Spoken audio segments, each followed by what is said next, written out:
और कुछ नहीं सुनना चाहती। आप इसको सजा दीजिए, सजा दीजिए, इसको सजा दीजिए, आप सजा दीजिए।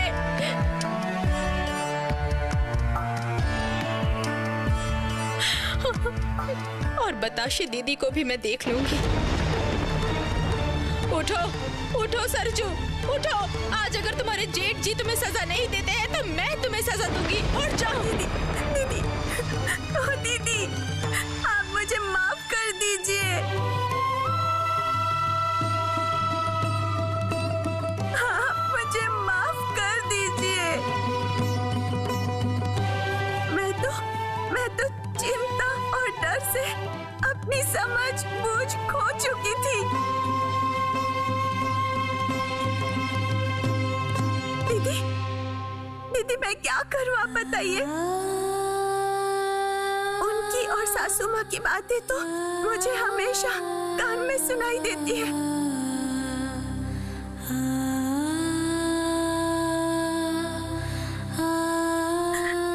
स्वस्थ बेटे को जन्म नहीं देने से वो मुझे त्याग देंगे।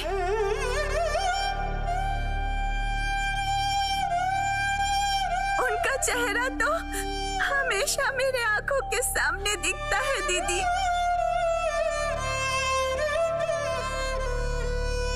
और पता है, ज्योतिषी ने भी तो बताया था कि अपने बेटे को गंगा माँ को समर्पण करने से माँ गंगा उसको लौटा देती है।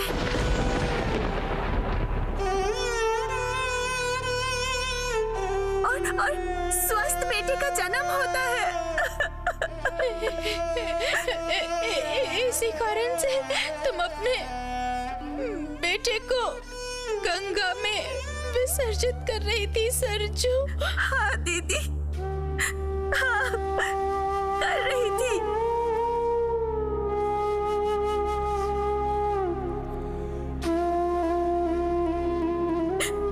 सीने में पत्थर रखकर विसर्जन कर रही थी।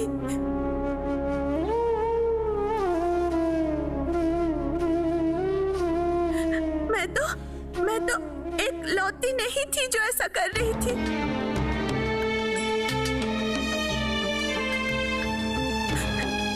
तो सारी माएं भी तो ऐसा काम करती है ना दीदी। बहुत माएं।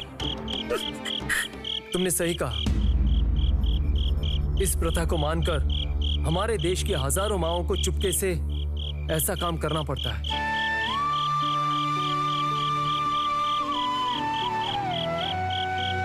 जब तक हमारे दिमाग में सुबुद्धि का संचार नहीं होता, तब तक सिर्फ कानून बना के इस प्रथा को बंद नहीं किया जा सकता।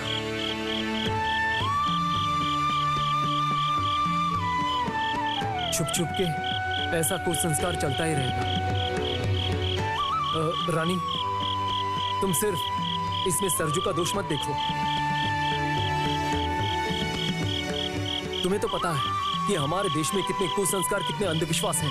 इसके अलावा कितने लोग धर्म को गलत तरीके से और गलत प्रचार से ऐसी गलती करने के लिए मजबूर हो जाते हैं। रानी, सरजू बहू को उठाओ, चलो यहाँ से। मैंने मना किया था बहू रानी, सच कह रही हूँ, लेकिन मेरी बात नहीं सुनी।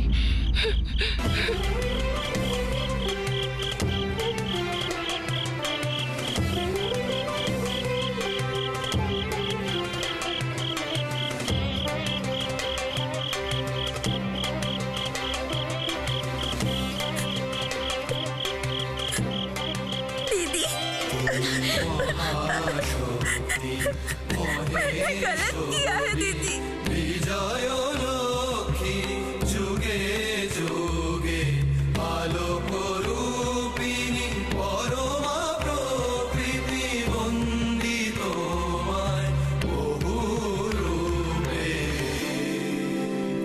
सजा तो देनी होगी रानी, लेकिन जो दोषी नहीं है उसे सजा देने से क्या फायदा।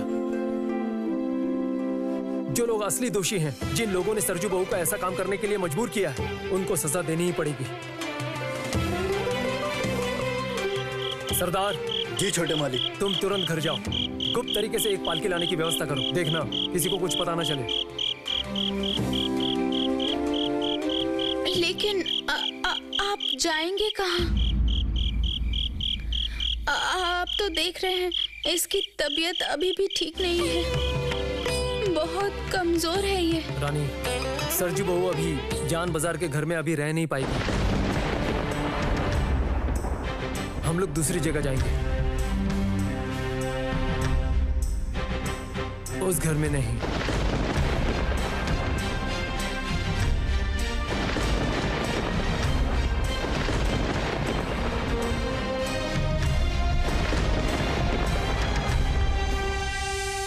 कहाँ जाएंगे?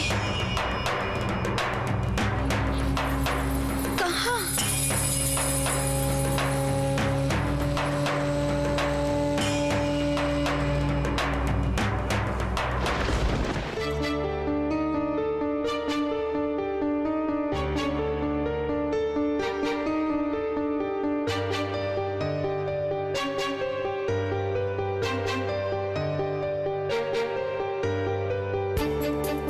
प्रणाम मालिक। ये क्या मुनीम, इतनी सुबह सुबह? जी अच्छी खबर है, बड़ी बिटिया को बेटा हुआ है। आप विश्राम कर रहे थे इसलिए। अरे अरे क्या खबर सुनाई है तुमने? सुबह सुबह एकदम बढ़िया समाचार सुना दिया। ये लो तुम्हारा बख्शिश। जाओ जाओ जाओ और सभी नौकर नौकरानियों का मुंह मीठा कर दो। जाओ। प्रणाम मालिक। हाँ? दास परिवार के राजचंद्र दास की पालकी आ रही है। इतनी सुबह सुबह राजचंद्र दास? जा जा जा ले आओ। बाबू राजचंद्र दास, इतनी सुबह सुबह? मुझे क्या लगता है मुनीम, पता है, जरूर कोई ना कोई अच्छी खबर लेकर आए होंगे। लेकिन पालकी में कौन हो सकता है? धीरे, संभल के उतरो।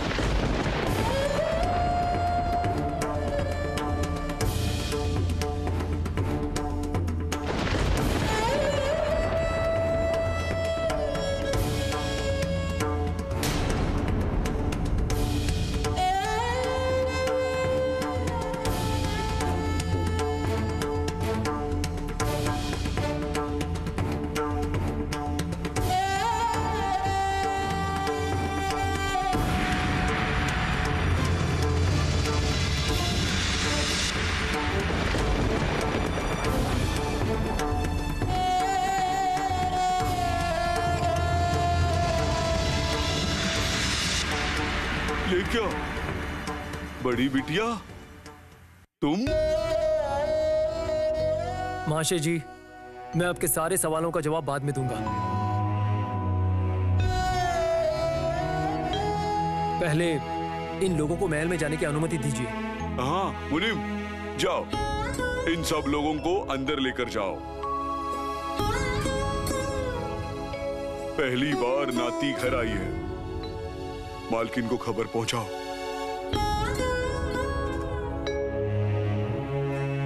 क्या ये मेरी और एक बेटी है?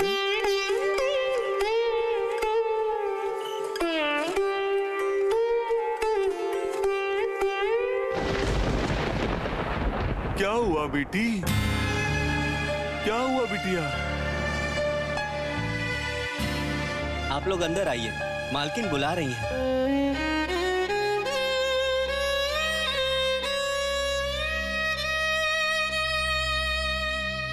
चलो।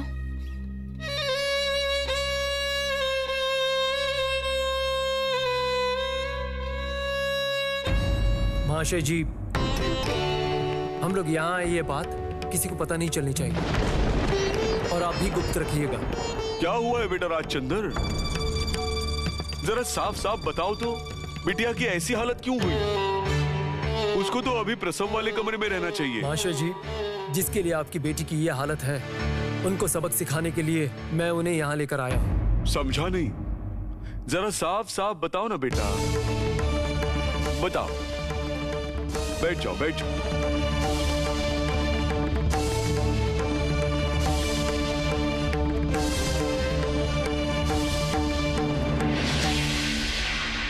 महाशय जी, मैं कह रहा था कि मैं बिल्कुल लाचार होकर आपकी बेटी को आपके घर में लेकर आया हूँ। असल में वो अपने बेटे को गंगा जल में विसर्जन करना चाहती थी। आपको तो पता है महाशय जी, हमारे समाज में कितना अंधविश्वास और कुसंस्कार है। लेकिन महाशय जी, मैं बिल्कुल लाचार हो गया था। रात के समय अचानक रानी ने देखा कि आपकी बेटी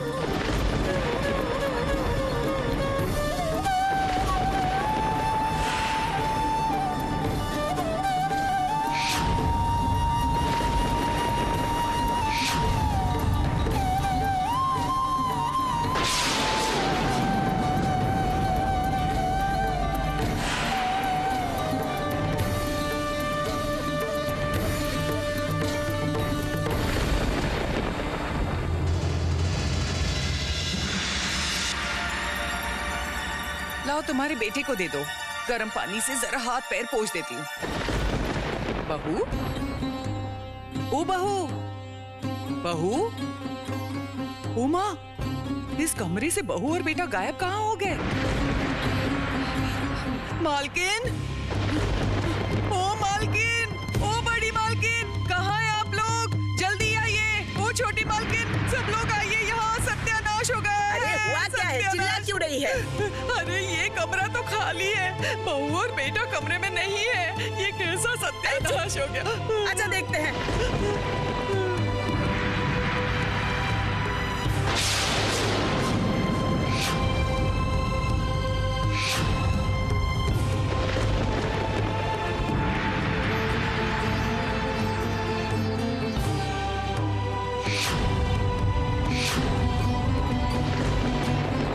हे भगवान, सच में कहाँ चले गए? कहाँ चले गए?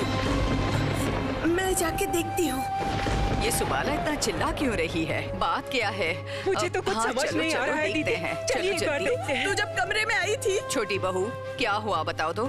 सुबाला इतना चिल्ला क्यों रही है? ओ बुआ जी, बहू और पोता नहीं मिल रहा है। हाँ, ये क्या बात हो गई? अभी अभी तो उसने बेटे को जन्म दिया है, तो ऐसे में वो अपने बेटे को लेकर कहाँ गई? मुझे कुछ भी समझ में नहीं आ रहा, ये कैसा अनर्थ हो गया? ये कैसी बात हुई दीदी? हाँ, कोई अपने बेटे को कहीं लेकर चली जाएगी और किसी को पता नहीं चलेगा। मैं क्या करूं? मेरा दिमाग काम नहीं कर रहा है, मेरा दिमाग काम नहीं कर रहा है। अरे सुनो, छोटी बहू कहाँ है? उसको पूछ लेते हैं, क्या उसे कुछ पता है? बाहर सुन के आई हूँ, लोग बातें कर रहे हैं। देवर जी और बहू रात को ही निकल गए थे, वापस नहीं आए। अरे ये क्या बात हुई? मेरी बहू उन लोगों के साथ थी क्या? रात को निकले हैं, किसी को कुछ बताया भी नहीं और अभी भी लौटे नहीं है। जरा चल कर देखते हैं। चल चल उठ, चल आ जाओ, चलिए चल।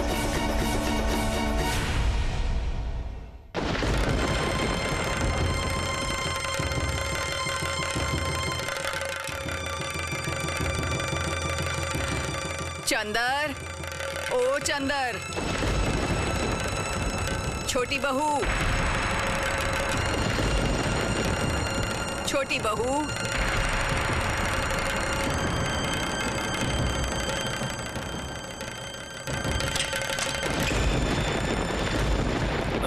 क्या हुआ है दादी? इतना शोरगुल क्यों है यहाँ? अरे तुम लोग तो घर में ही हो। कितना अजीब सवाल है। घर में ही रहूंगा, नहीं तो कहाँ जाऊंगा? चंदर, चंदर, तुम लोग रात को कहाँ निकले थे बेटा? सुना है? क्या सुना? कि हम लोग रात को घर से बाहर थे। देखिए माँ, पहली बात तो हम लोग कहीं नहीं गए थे, और अगर गए भी थे तो इसमें कौन सी बड़ी बात है? बड़ी बात है चंदर, बड़ी बात है। प्रसव के कमरे में सरजू और उसका बेटा नहीं है। ऐसा क्या? इस अवस्था में कहाँ गई है? और गई भी कैसे? यही तो हमारा सवाल है चंदर। तेरी पत्नी कहाँ है? वो क्यों दिखाई नहीं दे रही है? क्यों? सरजू बहू के ना मिलने से रानी का क्या संबंध है? दोनों में बहुत मेल मिलाप है, इसीलिए पूछ रही हूँ। चंदर, छोटी बहू कहाँ पर है?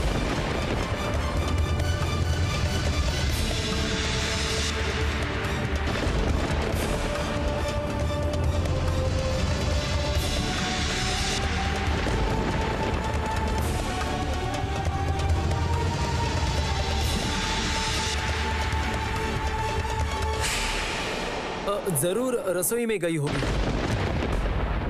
मुझे तो बता के गई थी कि बेटी के लिए दूध गर्म करने जा रही है। जाके देखो, शायद वही होगी। ठीक है, तो फिर मैं रसोई में जाकर देखती हूँ। देखती हूँ वहाँ छोटी बहू है कि नहीं।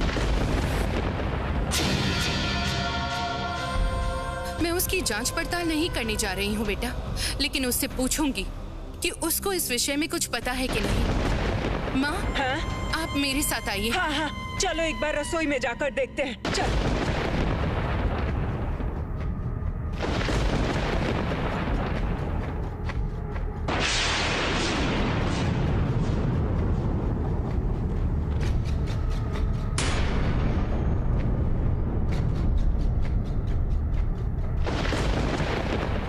मैंने कहा था ना, दूध ठंडा करने के लिए। इतना गर्म दूध बेटी कैसे पी सकती है? उसे कितनी भूख लगी है पता है?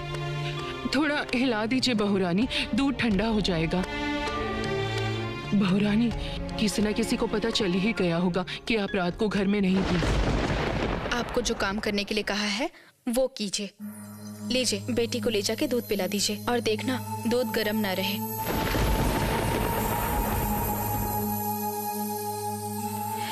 और सुनिए, मैं झूठ नहीं बोलती हूँ, लेकिन उन्होंने मुझे जिस कारण से झूठ बोलने को कहा है, उस कारण के पीछे मैं और 10 बार झूठ बोलने के लिए तैयार हूँ। किसी का भला करने के लिए अगर झूठ बोलना पड़े तो उसमें कोई गलत नहीं है। ऐसे ही देवर जी ने सरजू बहू की जो हालत की थी, उससे सरजू ऐसा काम करने पर मजबूर हो गई। इसका कोई समाधान करना होगा। ये देखो छोटी बहू, छोटी बहू सुनो, तुम अभी यहाँ पर? बेटी का दूध पीने का समय हो चुका है। बताशे दीदी दूध लेकर गई हैं। सुनो छोटी बहू, तुम्हारी छोटी चाची तो तुम्हारी तरफ उंगली उठा रही है कि तुमने ही सरजू और उसके बेटे को गायब किया है। माँ चुप हो जाइए आप, उसने ऐसी बात नहीं की है। अरे बाबा, साफ साफ नहीं कहा उसने, ठीक है, लेकिन जो कहा है इसका मतलब वही है। आखिर में ऐसी बदनामी तुम लोगों ने ले ही ली। देखो छोटी बहू, तुम दोनों कल रात को घर में नहीं थी, ये बात सब लोगों को घर में पता चल गई है। अब सच सच बताओ तो मुझे, कल इतनी रात को तुम दोनों कहाँ थी? कहाँ? अरे हम लोग कहाँ जाएंगे? पद्मा को छोड़कर हम लोग कहीं जा सकते हैं कहीं? वही तो, तुमने तो सही कहा है बहू। छोटी बहू, तुम दोनों तो कभी कभार छत पर जाते हो, इसमें शर्माने की क्या बात है बहू? कल रात को भी अगर तुम दोनों छत पर गए होंगे तो सच सच बता दो ना। नहीं नहीं माँ, आप उनसे पूछिए। उनसे पूछ कर आई हूँ बहू। तुम दोनों में जो इतना लगाव है ना, अगर एक मुंह नहीं खोलेगी तो दूसरी मुंह कैसे खोलेगी? माँ सुनिए ना, जब छोटी बहू कह रही है कि इसको कुछ पता नहीं है, तो सचमुच में इसको कुछ पता नहीं होगा। पता है, इसको सब पता है, जान के नहीं बता रही। देखो छोटी बहू, तुम जितना चुप रहोगी वो छोटी बहू और ज्यादा चिल्लाएगी। उसके मुंह में जो आएगा वही बोलेगी। उसके मुंह में तो कोई लगाम है नहीं, वो तो भूल ही जाती है कि छोटे भाई की पत्नी है। आज प्रीत राम की वजह से वो इतना उछल रही है, और आज जो मौका मिला ना, इसीलिए तुम लोगों की तरफ उंगली उठा रही है। वो जो कहावत है ना, जिसका सील जिसका बाता उसी का टूटता है दांत का जबड़ा। जाने दो, तुम लोगों को जो ठीक लगे वो करो, मुझे क्या। माँ सुनिए, ये गुस्सा दिखा के जाने का समय नहीं है। पहले सरजू बहू की खबर निकालनी पड़ेगी। छोटी बहू, सरजू बहू अपने बेटे को लेकर कहीं चली गई है, बताओ तो। मुझे बड़ी चिंता हो रही है बहू। ओह माँ सुनिए ना। मुझे माफ कर दीजिएगा माँ, मुझे पता है आप बहुत चिंता कर रही हैं, लेकिन जब तक देवर जी और छोटी चाची सरजू के लिए अपना सर ना पटक ले, तब तक सरजू वापस नहीं लौटेगी, वो वहीं पर रहेगी।